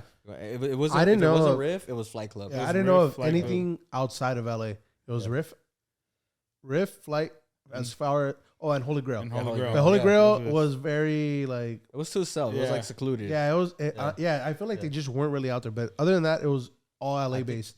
I didn't, and that was even another thing. That was just like, damn, Long Beach. I'm like, I mean, whatever. You're gonna capture, I guess, that side of the city because I'm sure there's a lot of people that would like to avoid heading into LA. Yeah. So, and then that's what helped me out so much, bro. Because they're like being secluded. Yeah, bro. They're like, oh, like I live out here. Like, do you remember what I told you though? What? I'm like, because you even doubted it too. You're like, I'm gonna be in like, because if you guys don't know Long Beach, which obviously at the time I didn't, he would always tell me like, yo, bro, like it's not nice in the area that I'm at. Like it's not. It's not like fucking palm trees and sunshine. Yeah. I'm all like, all you got to do is make yourself a destination. I'm like, make yourself a destination. And I learned that through Riff. They're like, because I remember I was just like, Little Tokyo? Like, who steps foot in Little Tokyo? Mm-hmm. Nobody. But people were showing up because they made themselves a destination. Yeah. I remember that stuck in my head with them. And I told you, I'm like, you got to make yourself the destination. We're going to go on a quick little break. Yes. So till this day, bro, because of you and your advice, I still carry that. So he told you, I like, just linger in your head. It always lingers, bro. Because I wanted living in there. This rent free, rent free. So yeah, bro. So then after that, the store starts to get buzz. Like I said, it's starting to grow. Rob had a question though. Yeah. So when did you notice the city started fucking with you, like Long Beach people? Like, okay, so when it was blowing up. If you guys didn't capture that, Rob was asking, when did the city of Long Beach start messing with you? So when did you notice it? So if you're from Long Beach, I'm born and raised from Long Beach. Long Beach people like really fuck with Long Beach people. Like if you're from Long Beach, bro, like you are proud to be from Long Beach. Like rocking super LB proud. Clothing. Yes. Yeah. So then you hit a I Molina. feel honestly pro clubs. It wasn't off the rip. I'm not gonna lie. It took time because nobody even knew about me. It was all of Ace family people that knew you, but it wasn't Long Beach people that knew you. Exactly. But you know what? The people that walk are just through because there's the bank right next to us. Yeah, the bank is right next to us. Wait. How long you guys been here for? Mm-hmm. I always to Every this day. Till this day, bro. We still get that. Yeah, how long you been here? Yes, bro. Yeah. Like I just found out about y'all. I was going to the bank. Yeah, I was going to the flower shop. Yeah, that's fire though. Honestly. Yeah. Mm-hmm. No, so then I would say, bro, that the city really started to notice me. I would say year 2, 2018, 2019. I feel like that's when the brand just started to really get its wings. Year 2. Year 1 was a struggle, just because it's a new business. I'm learning everything. I'm just at that stage, bro. Like I opened the business when I'm 20. You know what I'm saying? And are you doing like your research on how to run a business? I remember we were talking about that and how to write a check, how to keep management. Literally, bro. You want to know something? Uh-huh. I didn't go to school for business. I didn't You're like, I knew how to fly a rocket. I just didn't know how to. I knew how to take apart a jet engine. Are you Googling things? Are you like trying to figure it out? Are you trying to stay? You want to know something, dog? Are you bookkeeping? Bro, I am on cruise control. I'm like, whatever gets thrown at me, I'm like I said, I'm gonna just figure this shit out. Just go with it. Like if I go back, so this is like when shit gets like a little personal, right? So the business is going okay. Year 1 is always a struggle because sales are not adding up. I'm trying to scratch money everywhere, bro. Like I'm not making money, dog. Yeah. Like the first year, even like beginning of second year, like you know what I mean. That's when did you come full time? Maybe 19? Is it 19 or 18? Probably 18, 19. Okay. Yeah. Oh, because you went to Japan. Yes, I left to 18. Japan ending 2018. Yes, so you And I came was on like, board hey, after the new year. But you told me like, yo, I need someone full time. I think JC was either leaving or part time or back, something like that. Yeah. So JC, because like I said, bro, it's just a new business. Like it's just me. No one is funding this. Business it's going okay, but it's rocky as fuck, bro. Because I'm learning stuff. I just turned 21, bro. Yeah. And then at that moment, it was the biggest lesson that I could have in my life because I turned 21. I started going out to bars. Oh, you've been drinking? Yeah, I've been drinking since I was like 18, bro. Yeah, legally. Like, no, hell no, 16. Yeah. Because I used to go to a lot of like house parties in high school. But the fact that you can buy something over the counter, beer. So, bro, me and Omar, his cousin, I remember this. We used to go out Wednesday night, Thursday Omar night, is a Friday mess. night, Saturday night, hungover as fuck Sunday night, bro. I had a girl at the time. I was like, damn, why'd you guys do it now? Bro, we were going out like crazy, I remember dog. that. Excuse me. I'm single. Yeah. I'm like, fuck yeah, bro. You're just living your life. I'm going crazy, bro. I'm having fun. But once again, I have to run a business. But I didn't think that way. Yeah. And I got into some, like, I don't want to say deep shit, but I had a real fucking reality check, bro. I was just splurging. Money that wasn't mine. Yeah. I was buying personal shoes that I wanted. I was doing this. I was going to the bars. And I remember this day, like never before, I had a reality check with myself. Yeah. I'm like, what the fuck are you doing? Yeah, like, yo, relax. What? And this happens, bro. Yeah. And I kind of skipped a phase. So I met Ashley during that time that we're going out and we're doing this. The business is still very small. I'm not successful at all. I'm just, you know what I mean? Working. I have my shoe store. Yeah. Cool. It's growing a little bit, but I'm enjoying life. You know what I mean? So then, yeah, bro, we started dating and then shit got real when I found out she was pregnant. That was what year? This is 2019, is it? Yeah. No. 2018. 2018. 2018. I remember, I think you guys came up. I was working at the time, and you're like, we're having a baby. I was like, what? like, but all happy. But I'm like, oh, congrats. Like, that's fire. But then me, I'm always like the type of person, like, play it safe. He's like, we're all having a baby. Yeah, we're all having a baby. All you motherfuckers are going to help me. Hey, we're all having a kid. So, I'm fighting for my motherfucking life. So then, yeah, bro, I opened in 2017. 2018, bro, like 4th of July-ish area, or a little bit after that, bro. I'm 8 months in business. Yeah. But mind you, before that, I'm going out every weekend. I'm just living it up, this, that, and the other. I find out I'm having a kid. I'm 21, dog. I just opened a business that is going, it's keeping up to flow. Yeah. That right there, bro, Elijah, my son, and obviously me finding out I was going to have a child. Honestly and truthfully, I feel like he's saved me. Like, it's going to sound corny, bro, but it helped you put it into next gear. It literally gave me a reason. I don't want to say because I was still going to be in business. I still had the drive in me. But to go harder. But that literally told me, not only do I have a big-ass baby, JC, because he just quit. Yeah. I got you there, obviously, and I love you guys. Like, all my staff now, it has grown, right? I love everyone, bro. Like, you know what I mean? I'll do anything for these guys to make sure they're good. But me finding out that I'm about to have a child is just a different. It's a life-changing experience. It's a whole different thing, bro. And then at the time, it's like, I mean, you can relate. Ooh. You having a kid. No, I'm just kidding. No, yeah, definitely. So like, don't be putting my business on. Yeah, bro. So that just pushed it to a whole nother gear, bro. Yeah. And then that's when I had a reality check with myself, and I was like, what the fuck am I doing? If I keep this shit up, I'm going to burn this business down to the ground. Waste your money at the bar. It's going to fuck everything up, bro. And that's literally what grounded me. I got myself into, I guess, debt. You know what I mean? I was trying to figure shit out. I was pulling out, like, at the time, bro, I was in business for 8 months. Yeah. I pulled out a little ass fucking loan, like $5K. I'm like, okay, I got to figure this shit out. And like I said, bro, from there on, I was just like, grow the business. Yeah. I need to grow the business because I need to leave something for my little man that's on the way. Yeah. I got to figure this shit out, bro. I got to leave something if I were to, unfortunately, you know what I mean? Yeah. Not be here, I have to leave something for my child. Yeah. You know what I mean? So then that happens. So 2018, my son is born 2019 in April. And then By that time, my store is still small. I'm still working day to day. You're there full time. Nah, let's be honest. There was already like a revamp or two.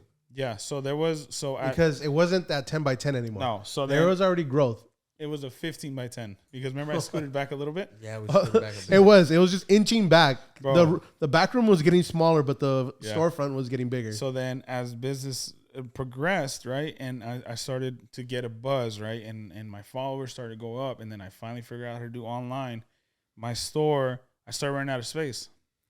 I have shoes stocked on the floor. Shoes don't fit on the wall no more. I'm like, okay, we're going somewhere with this shit. So then the flower shop, well, my parents, right, they gave me X amount more space. I'm like, fuck it. Boom. Let's go a little back, a little back, a little back. So then it's starting to get, I'm now starting to see the growth. Yeah. I'm like, okay, we got something going. We got something going. And then I want to say we're getting more consigners in. We're getting more consigners in. We're getting more sales in. It's starting to kind of flow a little chippy still because it's still new, but it's starting to flow. The pandemic is starting to come out, bro. I'm sorry. 2019 is almost done. Pandemic is like right 3 months ahead. We still don't see it, bro. But I'm going to keep it real, man. Like French Montana caught it first. No, people think that Breakout is just all uphill, bro. Like there's a lot of times, dog, where I would literally sit down and I would think to myself, like, is this shit worth it, man? Like I'm not paying myself. Yeah. I'm not making no money. I remember my parents used to even talk to me like, mijo, is this even like it's working? Yeah, bro, because it's a business, bro, that if a lot of people get into it nowadays, they don't really know what they're getting into. Yeah. It's a lot of overhead. It's a lot of responsibility. It's a lot, you know what I mean? There's losses in the business that if certain little things, you know what I mean, that just take a large hit. And once again, if you don't have no financial backing to this shit, bro, one or two errors could cost it all, bro. I got one crazy chargeback. Remember that? I remember that. $15,000. Off-white ones, right? Off-white Chicago's. 2 pairs. Not a lot of people know that. Bro. Listen to this shit, bro. Yeah, online sell. And this is prior to listen, bro. I don't know. Like, I'm so vetted to this shit. Yeah. I don't know. Like your first chargeback, no? Like your big first chargeback? I was getting small 200 ones, and they were hitting me hard, bro. Yeah. But that was my first big one that knocked me on my ass, dog. I remember you're like, yo, bro, I gotta liquidate. I was like, bro, I gotta sell my shit. Let me buy some stuff then. Like, why not? Like, if I can help, and you know, it helps me buying something. Mm-hmm. And I was like, damn, bro, it was a huge amount. And like I said, I'm super transparent with the guys. It's never like I'm behind closed doors. I let the guys know what's going on. And I'm like, bro, like this shit fucked me up, dog. Like, yeah, I remember that. I don't have, like at the time, I didn't have just 15 just sitting in there. Oh, fuck it. Like, I'll figure it out. I remember there was another one too. So Matt did have to step out, but we're going to have our very beautiful camera guy. Camera guy, Rob. Yes, sir. He's going to fill in for Matt. But this is going to be good because I met him through Matt and everybody, so it's gonna be like a good like outside perspective as far as like, because obviously Chris has been part of the journey. Obviously, I'm sharing more like personal thoughts and shit that I'm about to get into right now, but you could ask the good questions that people kind of want to know. Gotcha. So what's up, guys? My name is Rob, 88 Films. Yes, sir. Rob, the guy behind the camera. Yep. So yeah, I think we left off around like 2019, 2020. So at the end of 2019, pandemic. Like I said, the pandemic was right up the corner. Obviously, nobody knew what the hell was happening though. But 2019 was a weird year, man. Like I said, I opened at the end of 2017. 2018 was rocky. 2019, I started getting momentum, right? I'm still cruising with the followers that I got. I'm still trying to make a name for myself, which I'm starting to create a little buzz around the city. But like I said, man, a lot of discipline shit started happening to where I started questioning, like, yo, is this even like worth it? I'm not making money off of this. My parents started questioning me, like, mijo, like. And this is after going out, partying. This is after even like when my son was born. You're 22. I'm 22. Okay. I'm still living in the back of my mom's house, bro. Like, not too many people know these things. You know what I mean? Like, it looks like I just blew up. Like, as soon as I started, like, oh my God, he's doing amazing. But dog, it's like people say on Instagram, like people are only gonna post like the things that the highlights of their lives. Exactly. They're not gonna post like the behind the scenes, their relationships with somebody, what they're going through, what battles they're fighting. So there was, and not too many people know this, man, but there was a lot of dark times, man. that I would obviously stay positive. I would obviously go to work, put a smile on my face, get shit done, hustle the way I always knew how to hustle. But there was dark times, man, where I would even question, like, fuck, like, should I just close this shit? You know what I mean? Yeah. Like, is it worth it? Type of thing. Yeah, like I'm like what? Like, I'm you mind me asking? Like, was it the numbers weren't adding up, or you just weren't satisfied with the location? It was a little bit of everything, man. It was, and then this is where it kills me because I would compare myself to other stores, and I'm talking about like the big ones, like Round 2, and I'm talking about like other stores that were just booming, bro. And I'm like, fuck, why aren't we like that? Like, you know what I mean? How can I drive more people in? How can I figure it out this way? And it was just like financially, bro, in general. Yeah. We've never had a limit like on buying. People could walk in. We were always buying. To this day. Till this day. We never had a limit. Give you cash or store credit. We'll cash you out. It doesn't matter the you know what I mean? Like, I'll risk it all to invest into the business. But yeah, during that time, man, it was weird. It was 2019. And it was a very, very, very weird time for Breakout. Like I said, 2 years in, it's working, right? Yeah. But I always kept that vision. You know what I mean? And like, I knew you seen it higher. I always seen the potential in it. I always told you, like, yo, bro, this can become something bigger than it is. Exactly. To this day, and I've never stopped. Mm-hmm. So. And it had to do a lot with, you know, that huge chargeback that I got. It sat me on my ass, but I figured it out. And it was times in between shit like that was happening that was just fucking with me, bro. Yeah. Because it's like, as soon as I kind of get on my feet, it's like, boom, some other bullshit finance thing, taxes or something that I was learning along the way that I wasn't doing right, was getting hit with fees. And yeah, bro, it was just like, fuck, dog. Like, it's just, oh, what if it's not meant to be? It's not working out. And then this is 2019. And then pandemic shit starts going around, bro. And I'm like, there we go. Like, I don't know what the hell we're going to do. This is third year, heading into third year. We're in year 2 already. We're heading into year 3, but pandemic happens. Like, I remember the first case is December, January, and this shit's getting locked down. Like, the news is just like, you know what I mean? We might put out a mandate. And then it just happened, bro. Shit just went south. So what happens at Breakout? Like, you guys close down completely, no online orders, or how like? So then, I think it's just me and him. Yeah, it's me and you, and I want to say I want to say JC is back. I think he's part time or something like that. Yeah, he's helping out if I'm not mistaken. I think he is full time, whatever. But it's pretty much me, JC, and Little Chris. I'm big. We're there. So we're there. I'm medium sized Chris. That's it. Pandemic happens. I'm like, fuck. This is. What? Oh, I'm like, damn, bro. Like, that's it. Like, we're closing. Like, we can't do much. Mid-March. Online sales. I mean, I remember the NBA games, like Matt was saying, like, yeah, they're getting shut down. I'm like, oh shit. Like, it's getting real, bro. So China's going on a lockdown, like a crazy lockdown. And then London or whatever starts happening, bro. And then we get shut down. Now, we got to close. And I remember we didn't go to work for like how many days?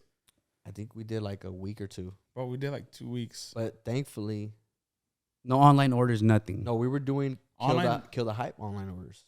No, Kill the Hype came later. Oh, was it? Yes. Okay, yeah. So how did that happen? How'd you? Because remember we were packing orders in the back, but that's when we started coming in. Yes, that was like the summer of 20. How long was lockdown, bro? Lockdown, from what I remember, it was like lockdown was like 2 weeks where like they shut everyone down. But for businesses, it might have been a little bit different, especially Long Beach, because Long Beach is, you know, very particular with that stuff. LA County in general. I want to say maybe like a month, no more than 2 months. I think we came back that second week and we were doing online orders. Yeah, so then I was going in by myself. But we were getting like 2 online orders, maybe 1 a day, sometimes none. Like, everyone is just on that like pause, like, what the fuck? Like, when COVID first happened, it was just like, what the hell is gonna happen? Yeah, what's next? Everyone's kind of saving their money. They don't know what is something new, bro. That never happened before, at least obviously in our lifetime. But People were scared to go out. Like people were scared to go out. People didn't want to spend money. People just nothing, bro. And shoes. I mean, ain't nobody buying shoes. I'm already thinking like you breathe this shit, and that's bro. it. You catch fresh air, breath of air. That's it. So you then got it. COVID happens, bro, and then I just start grabbing pictures from Google, posting them on Instagram, and then we'll get a sell in here and there. And then to answer your question, Kill, which is the owner of Kill the Hype, I have already built a relationship with him. 2019, I believe we dropped our first hat collab, which is a very successful one. And then, well, let me backtrack. So I was a fan of Kill the Hype. I would order hats from him, right, from his website. And then he just, seen me on Instagram. And he was like, oh, shit, you own Breakout. Like, I'm from Long Beach or, I used to live there, whatever. I want to personally hand deliver them to you. So he pulls up, he drops off the hats and personally delivers them to me. Ever since then, we just kicked off a friendship. Like, we just became cool. He's like, yo, you got this shoe in this size. You got this shoe in this size. And I'll tell him, yeah, no. And then he's like, all right, cool. Like, pull up to my crib. Like, and I would go drop him off. Yeah. Remember, I would go to his house all the time. I remember that. Go drop off the shoes. And then, like, yo, bro, like, look at this hat. It's a sample or whatever. Like, take it. Cool. So he just started blessing me with hats every time I'd pull up. Wow. I started blessing him with shoes, you know what I mean? Giving him discounts, my cost, whatever. So we just built this like mutual friendship, just off me loving his brand, him loving shoes. That's what I would do, and then we would just, one thing led to another. Yeah. So then after that, he's like, "Yo, let's do a Long Beach collab." I've always wanted to do one, and this at the time, bro. Like, granted, he was still successful, right? Like, since I met him, he was doing good. Obviously, not where he's at now, but he was definitely like surpassing a lot of brands. Yeah. Making, So then, he was like, yo, let's do a Long Beach collab. I'm like, fuck it, let's do it. You know what I mean? And this is pre-pandemic. I'm kind of back. My timelines are horrible, by the way. Rob, you're going to have to. So then we do the collab, and then a couple months later, that's when pandemic happens. So mind you, so that happens. Me and him still keep a cool relationship, and we're at the point to where he's calling me to like kind of vent out to me. Okay. Telling me like his situations with his brand. I get on the phone with him like, yo, bro, like I don't know what to do, like this, that, and the other. So we're just like spitballing to each other, kind of venting like as homies and shit. And then I remember this day vividly. I was about to hop in the shower, bro. And then this guy calls me. And those conversations that we would have is that he was having issues with his fulfillment. So for those people who know, Kill the Hype, when you order a hat, it's a pre-order. There's no physical hat. 100 hats sell, you have to go get those 100 hats made. They come, then you ship them out. During that, I don't want to say anything, but during that process, hats weren't being sent out. Orders weren't being fulfilled. Okay. He got a crazy bad reputation for that. Mm-hmm. For orders not being fulfilled, orders taking forever, just because somewhere in that mix, I don't want to say who, just wasn't coming through. Okay. Things weren't getting done that needed to be getting done. Exactly. Okay. So then he calls me, you know what I mean, 6 months later as we're homies or whatever. And this is during the pandemic now. Grant you, we didn't go to work for like a week. Then I'm stressing out because I'm telling my girl, I'm like, fuck, like, how am I not? And I don't even think EDD is like there yet, right? No. This is so early on where the government's trying to figure out. I don't even know stimulus checks were even there yet. And yeah, bro, I'm like, fuck it, like, let's go back to work. Like, you know what I mean? Let's pack online orders. We could do inventory. I'm trying to make up work so I could put money in these guys' pockets, bro. You know what I'm saying? And then, one day Kill just calls me during this little segment. And he's like, yo, bro, like, you down to do my shipping? Damn. I was like, huh? Like, out of the blues. Out of the blue, bro. I'm like, what you mean? He's like, yeah, bro, like, you down to handle my fulfillment? Yeah. I'm like, what the fuck? I'm like, hell yeah. Yeah. Like, what's up? Run it. He's like, all right, bet. Like, come to my house right now, bro. I got like 5 boxes. I'm like, well, okay, let's do it, bro. You know what I mean? And once again, bro, I'm getting myself into something that I have zero fucking clue in. I don't know how to fulfill. Like, and mind you, bro, he's getting orders. You know what I'm saying? Or you're just diving in. I don't know what I'm getting myself into, dog. So, yeah, bro, come pick up the hats. And then I text the guys. I'm like, yo, we're going to start fulfilling Killer Hype. What, bro? I'm like, yeah, bro, like, we're going to go back to work with the business closed, and we're just going to fulfill hats. So ahí estábamos, güey, en chinga. Fulfilling hats while the doors were closed. And Masks were getting sent out. You, JC, me, that was it. Just us three, though. Sweating in the back, dude. So just sweating, hot as fuck, bro. We're like, fuck it, bro. This is the only thing, bro. Yeah. So we're literally in the parking lot of the flower shop, boxing up orders. We're going to the post office, dropping them off, coming back. Now we're in the back section where. It's It's the breakout stock room. Yeah. So we're still inside the building, but there was a section there that's now the breakout building, like he just said, and we're just fulfilling hat orders, dog. And we're fulfilling hat orders, and then keep the door open. It's hot. Yeah, bro. And then we're you know what I mean. We're figuring shit out. I'm trying to figure shit out on trying to make an income not only for myself, bro, but for the boys. You know what I mean? We're in the van dropping off hats at the post office. Yeah, bro. At Long Beach. How many hats? I mean, we're filling this thing up to the back. 300 hats, 500 hats a day. Yeah, boxes and some. Like, we're cranking these shits out, bro. Yeah, we're grinding. Let's go, bro. It's crazy. So we're in the van just unloading. Yeah, my bag. We would send his little ass in there because he's shorter. All fucking chueco, dog, throwing boxes out. JC's passing them to me in the ramp, and I'm organizing them. And yeah, bro, we're doing that consecutively for like 2 to 3 months. Yeah, and then the regulations start to lift off of COVID. So I don't know, bro. It just worked out perfect. So that happened. COVID started like lifting its things, but no retail is open yet. But so no curbside pickup, no like. So then that's we where go. This is where a lot of my homies that are in business, we just have to adapt. I got homies that own restaurants. You see the outside patios now. Yeah. Yep. So then we're like still there. So I'm like, you know what, bro? We're gonna come into work. We're gonna be working full time. I never cut these guys' hours besides that like week. Just because it's just like the whole world just didn't know what the hell. Did you have to let anyone go in that time? Like, yo, hey, bro, I can't pay you. No. And that's something that I pride myself in, bro. That's dope. Yeah, for real. You brought people to the team. So granted, bro, I brought people to the team during this time. So you provided work. I provided work for the people who lost work. And this is something, once again, bro, because my homie, Big Chris, he was like, yo, bro, like, he had just, got laid off or he quit wherever he was working at. He's like, let me know if you need any help. Me being like, I'm just such a genuine guy, bro. Like, if I, just like Matt said earlier, if I could help somebody out, bro, like, fuck it. You know what I mean? Why not? So I'm like, look, Chris, like, you're going to help me out with Kill the Hype because now we're doing curbside pickup for Breakout and the phones are ringing. Yeah. And we're actually, providing sales. We're literally, yo, you got this in a size 11?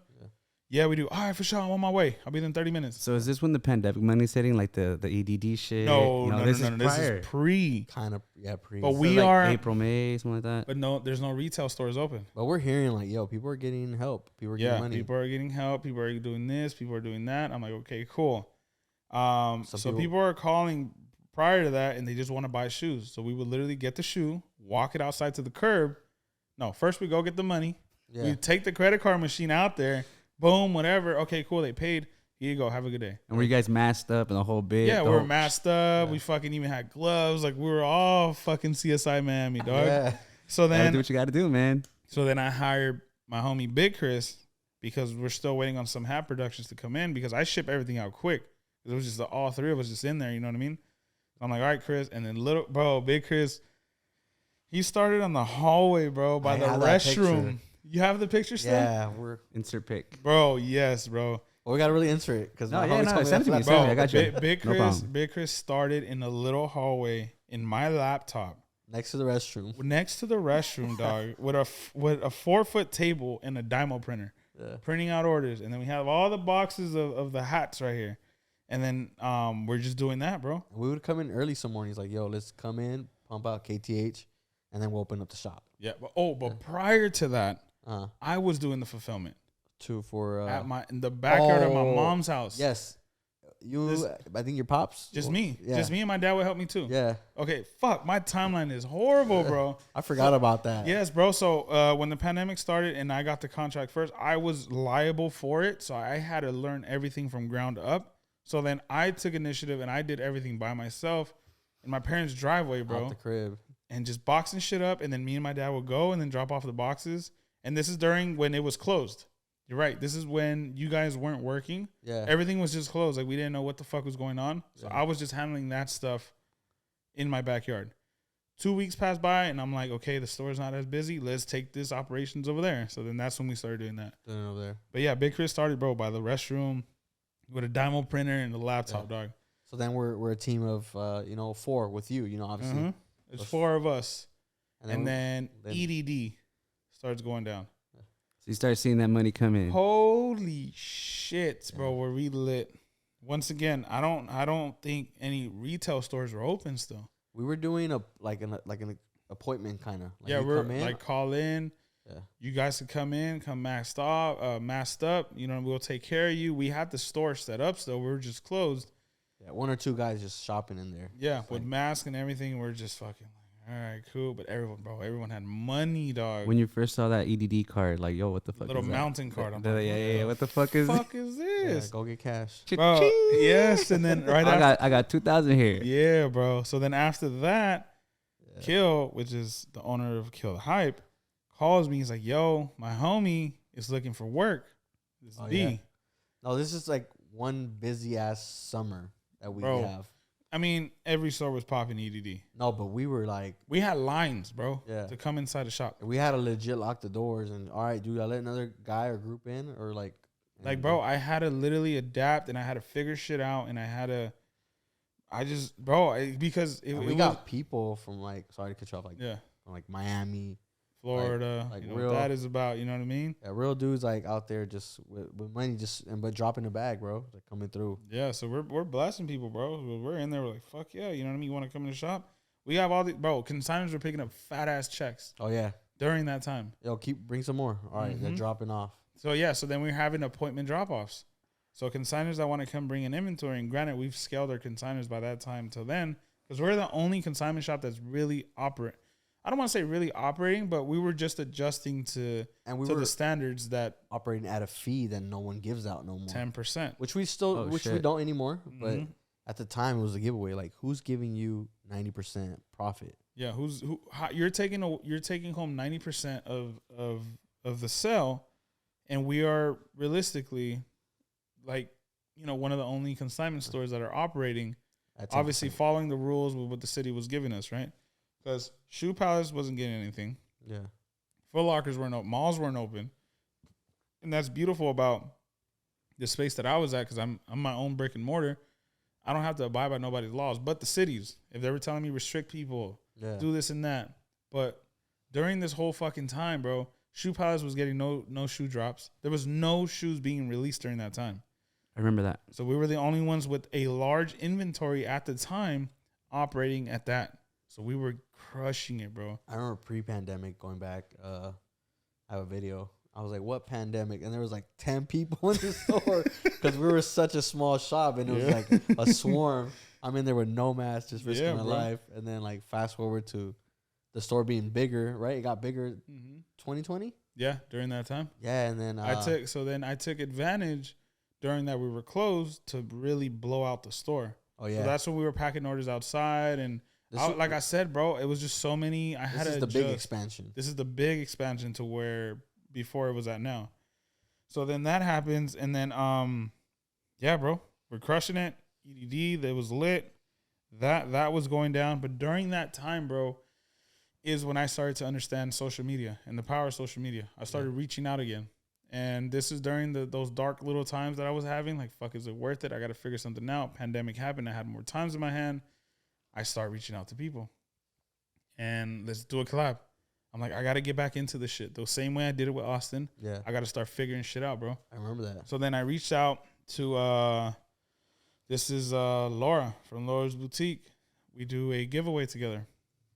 Shout out to Laura. Shout out to Victor, Marcus. They're like my family now. You know what I'm saying? I reach out to them. We do a giveaway. I see the buzz on social media. I'm like, okay, cool. This is what the fuck I need to do. After that, bro, I work with James Charles. I come out in his YouTube video. That gains me like 15,000 followers. That gains me a ton of orders. I remember that. After that, I work with Brentman Rock. That goes crazy. And now I find my little niche. I'm like, okay. And I'm working with other influencers as well. Alex, you know what I mean? Les do makeup. Like, I'm working with a ton of influencers, right? Like I said, the store wasn't really fully operating. So I had time, bro. So I was like just literally just social media, bro. Social media. I was working with people, getting exposure. I'm like, okay, I'm growing the business. I'm scaling it. During the EDD time, this 2020. Yeah, bro. It's buzzing. Yeah, like the store is fucking growing on Instagram. It's getting online orders. Yours came out 2020. Yeah, bro. I remember we were closed in the Dior ones. Those are the ones I $2,000 shoe, bro. Like retail, and then it's only 8,500. 15K. Damn. Though that's the shoe that James Charles. If you go on his YouTube channel, it's on there. And I come out and I give him the shoe, and he shouts us out, and I'm starting, and then I'm like, okay, now I know what the fuck I'm doing. And you see them. That really gave me the spark for Breakout, bro. Yeah. Because prior to that, it was just like, fuck. Like we were posting. Working. Yeah, we were posting. We were posting. We were doing sales. We're finding out formats. How to post. we were working. I was starting to work with influencers. The brand was starting to grow. After I met Kill from Kill the Hype, he taught me like, yo, this is how you make a hat. He introduced me to the manufacturer, which is Rob. Shout out to Rob. We got to get him on the show too. If he wants to, please, Rob. Come on. So then during the pandemic, bro, I hear a lot of people like it was a blessing in disguise. Obviously not for health. I know a lot of people that I, associated myself with who lost their lives. It was fucked up. But in the business aspect, me having so much time, bro, it taught me so much. So then that's how Kill the Hype. I'm the backbone really of Kill the Hype. I'm like his right-hand man. There's like no one else besides them, besides the people under me, which is Big Chris, and then I got Little Jesus helping me, my brother-in-law Notch, packing orders. But aside of that, like I'm the dude, and a lot of people like figure that out shortly. You know what I mean? Yeah. I start posting KTH like, oh my god, where's my order? Send me your order number. 5 minutes later, boom, your order's on the way. Like, you know what I'm saying? That's I'm starting. I get involved with Kill the Hype, and then, like I said, I start learning the social media thing. I start collaborating with influencers. Like, okay, I get the niche now. And then, granted, it just starts like that's when I felt Breakout got its wings and really started to fly on its own. I'm like, oh my god, bro. Because you're working with influencers. I'm working with influencers. I'm getting exposure to the Instagram. The store is starting to get more attraction. I'm starting to become a destination. Yeah. And I'm just really working now to innovate the store. So as it's the snowball effect. Now I got B. Now I got Big Chris. Now I got Little Chris. And then I got JC. So we're the 5 at the time, including myself. And then, yeah, bro, that holiday was the craziest holiday season that we've ever had. Yeah. That EDD. That summer year, too, bro. That summer, that third quarter, it was amazing, bro. Was that when the Kentuckys were going crazy too, right? Yes. Yeah, right. Syracuse, Kentucky. And then I remember the Chicago SBs released, and like people couldn't really grab them. Yeah, so that's what I'm saying. No one was getting releases. So but it was General Jordans, bro. Generalized Jordans. Remember, like what's that 12? The University Gold 12. University Gold 12. Top 3 5s. Top 3 5. All that shit was selling during EDD. This is a Jordan that will sit around this time right now to this day. But they were just flying like butter, bro. Yeah, bro. So then, like I said, that started happening. Snowball effect. I started doing really focusing on the social media and the brand. And like I said, Kill taught me how to do hats. Introduced me to Rob. I started manufacturing clothing. Clothing started taking a big buzz because now I built these relationships with these influencers. I sent it out to them. They post it. It gets buzz. I get, you know what I mean? It's just a whole, bro.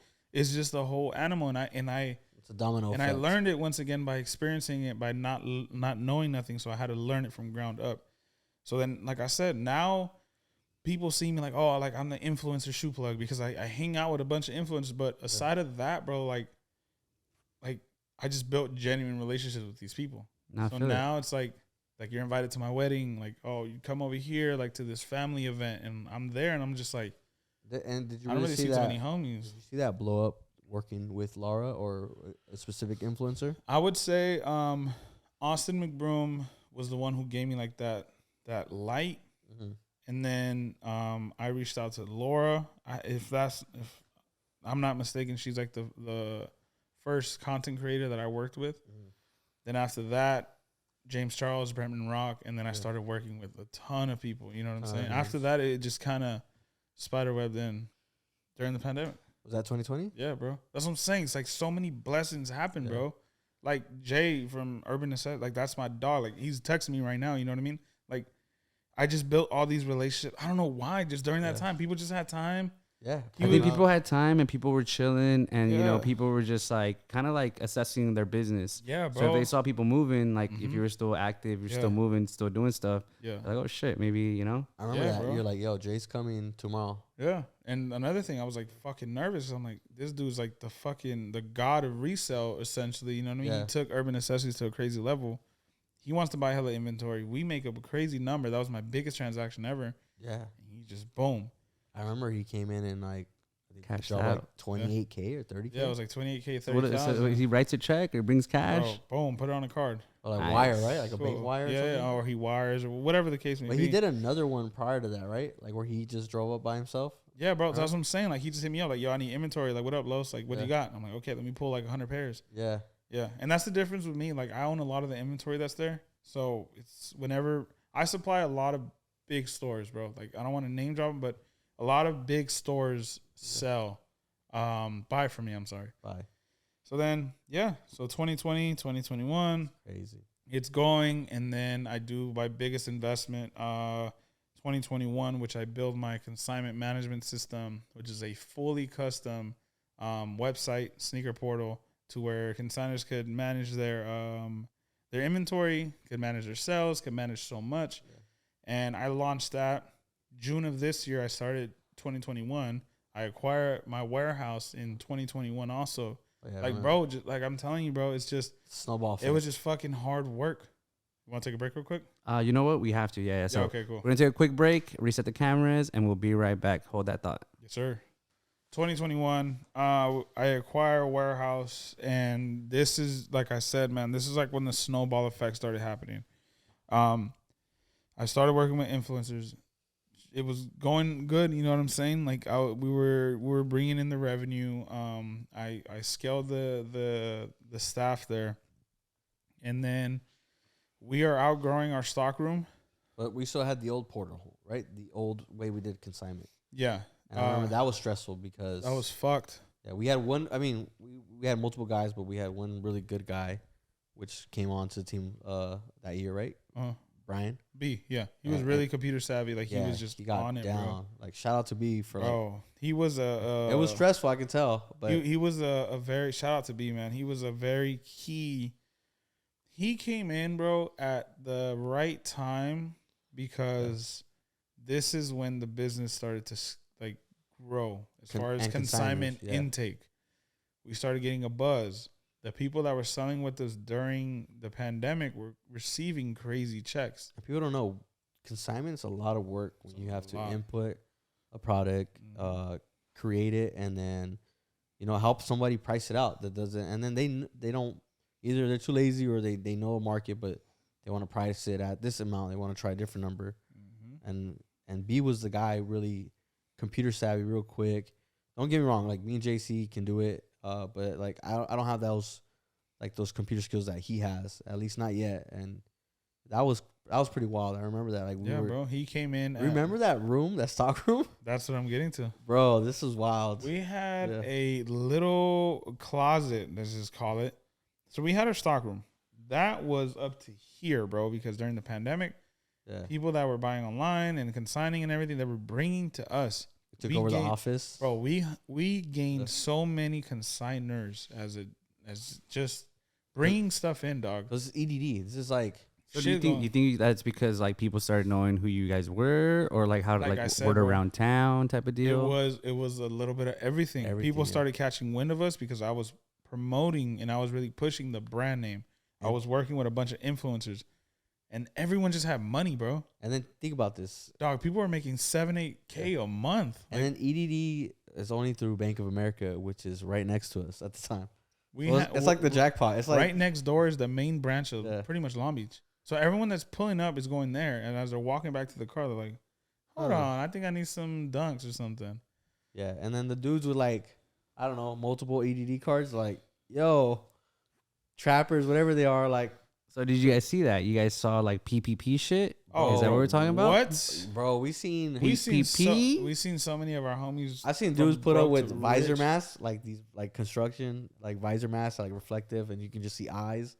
And then like legit after hours, like parking their car elsewhere and going to the ATM machines, pulling $2K out of each card. I think each card I was hearing like supposedly 1,000, and then I was like, what?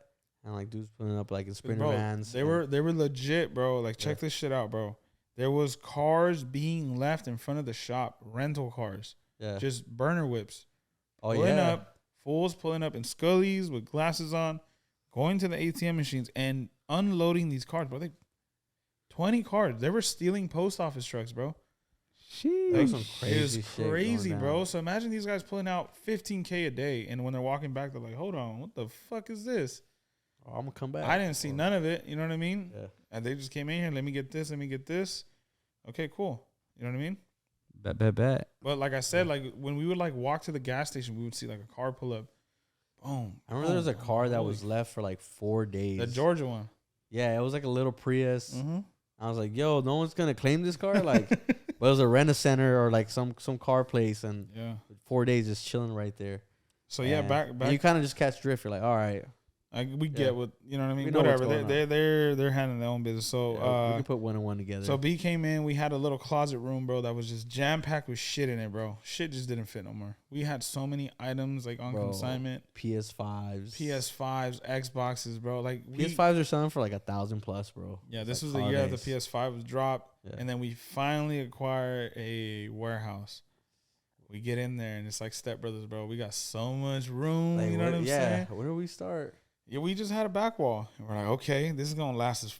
Like, bro, look how much space we got, dog. We'll be great in here. And then now we're like, damn, we need space. Now we're up to here, bro. We got thousands and thousands of shoes in there that we're extremely proud of, to people to really trust us with their product. And 2021, I would say 2020 was the year that I learned so much. I applied pressure and I just made it happen. 2021 was definitely the year that I kind of stepped back and I kind of seen what Breakout was becoming. And then 2022, this entire year, once again, bro, it was one of those things to where I pushed, bro, and I risked everything into like that consignment portal that I was saying. That was not cheap, bro. It's a full custom thing. I hired 10 developers to do that from scratch to what it is now. People are using it. A lot of people have told me that I've changed their lives. A lot of people have quit their full-time jobs and are now full-time consigners at Breakout. These guys are making a killing, bro. And it's still in progress. Like you're still vamping it. Yeah, and we're still updating it. I still got a lot of exciting things to drop for that portal itself. Yeah. For next year. And yeah, dude, and I just did my biggest investment ever, I would say, for the business was to take over, and I purchased a building next door. And now the store is the biggest it's ever been. People are walking in, and they're like, man, you guys, and this guy always said it. Yeah. He's like, bro, we could become, I'm not saying we're even close to Flight Club. You know what I'm saying? But he was like, bro, we could become that. We could be Flight Club for Long Beach, or just for in general, or at that level, or even above. It's just believing and just being like, yo, bro, we can really achieve this if we get this unlocked. And to this day, like, yo, we still got to work on things, and which we are. It's improvement. Yeah, trial and error. It's fucking trial and error. And every loss that I've taken financially, bro, I've gained something positive out of it, which is just a lesson. Yeah.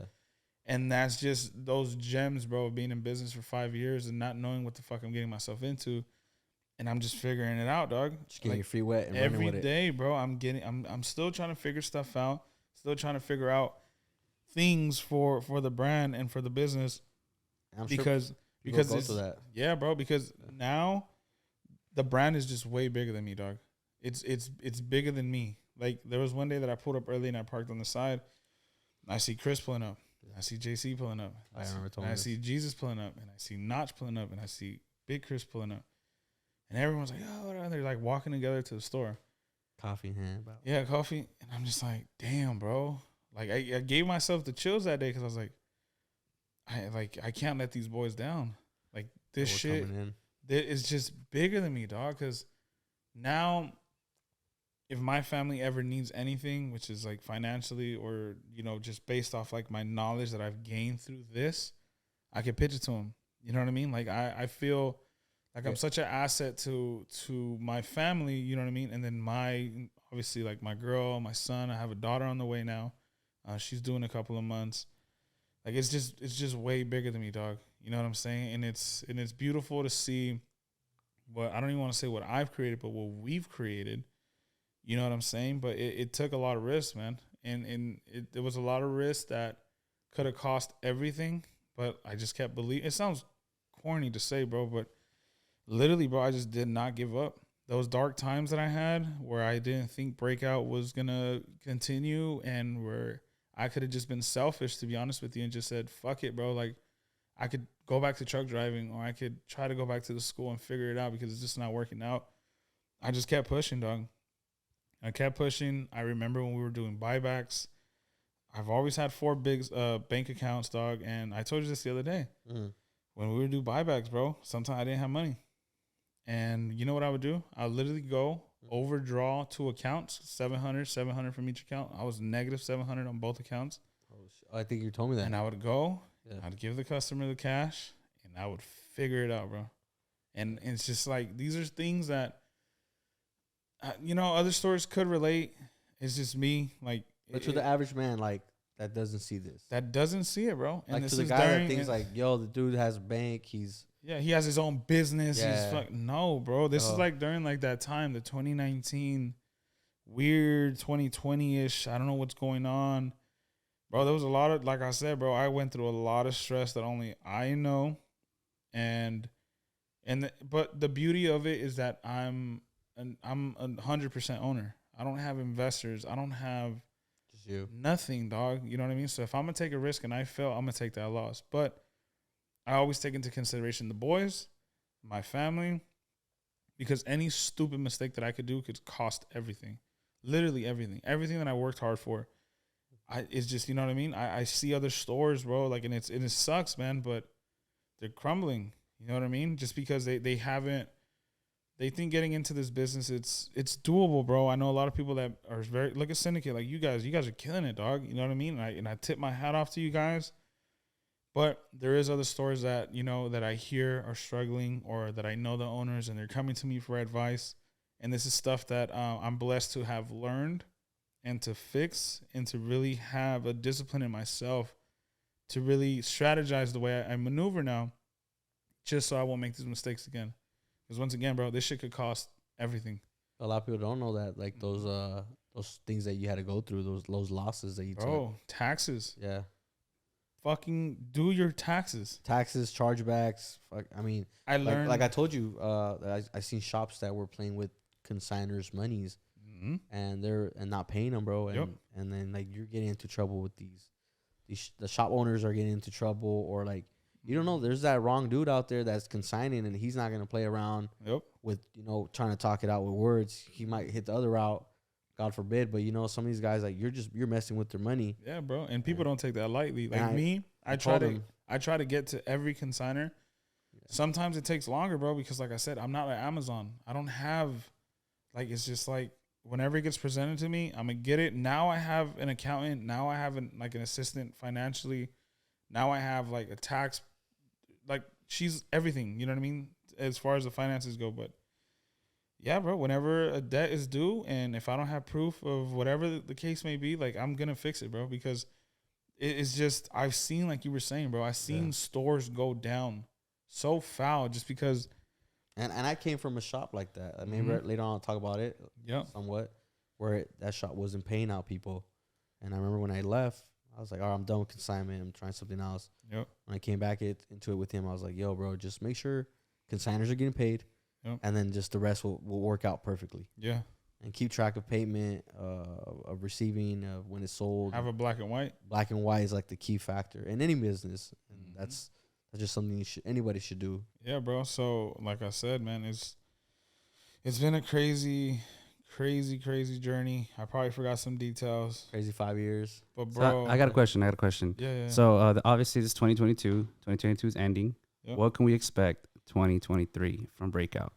What you got in the works? What you got working on? Like what's going on? Like what's going in your head? So 2023 is going to be, you're going to see a lot from the brand, because Breakout as a brand from when I started like really pushing the clothing, like 2019, to now, it has built a name for itself. You know what I mean? A lot of people rock it.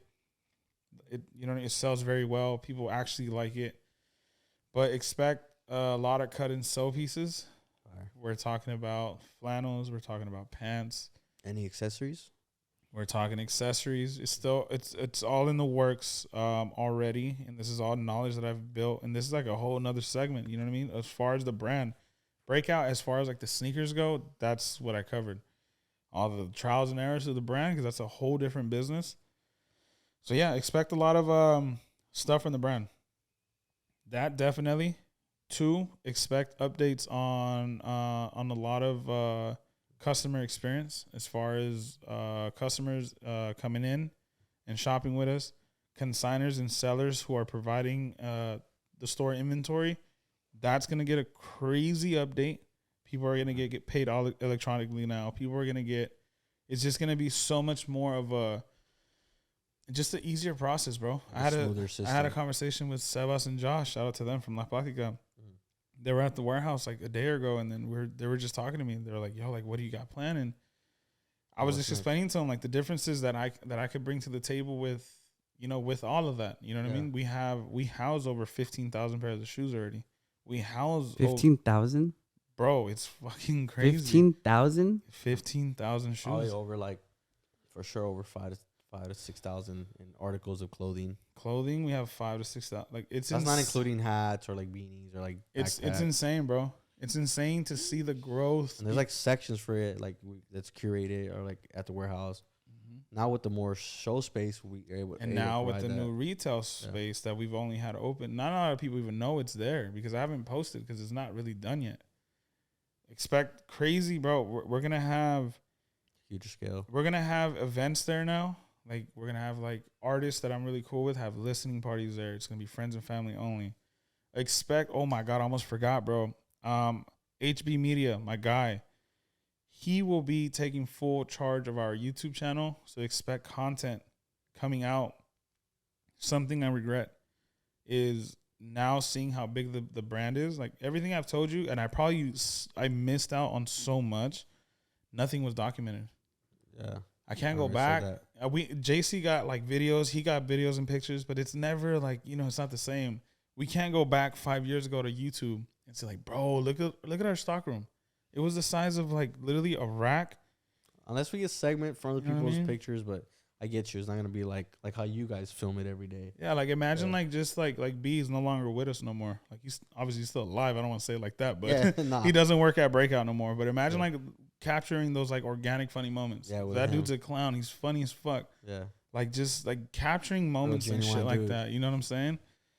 So expect content, expect more from the brand, expect a lot from the retail space itself, because we're just, bro, I'm going crazy, man, because I really want to, more than what it already is, thankfully, I want to solidify Breakout, and I want to let people know, like, this is what we're here for, bro. You know what I'm saying? Right. Like, you're going to come to the store, you're gonna be like, holy fuck, like, these guys are not fucking around. You know what I'm saying? And it all started off in a 10 by 10 fucking retail space, bro. And it's just work, bro. Work, dedication, risk, and eventually the rewards will come. But you got to stay true, man. And like I said, it helped me a lot not being selfish, bro, because I have all these guys behind me. You know what I mean? I can't forget about Chris, JC, like everyone. You know what I mean? No, thank you. Feel that. So it's same here, bro. Like you look out, and we do too, and let's keep it rocking. Exactly, bro. Keep it going. Yeah, man, that's pretty much all I got to say about Breakout. For sure, man. Thanks for sharing your story. Oh, yeah. Dude. It was great. And I think we're going to wrap it up. Hell yeah, bro. Next time we're working on a guest. We were supposed to have a guest on here today, but unfortunately he couldn't make it. Freeballed it.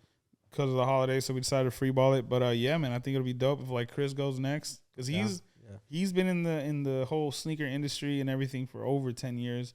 He has some crazy ass stories. Matt too, you know what I'm saying? I'm sure Matt is too. Matt's been at Riff. We'll definitely talk about it.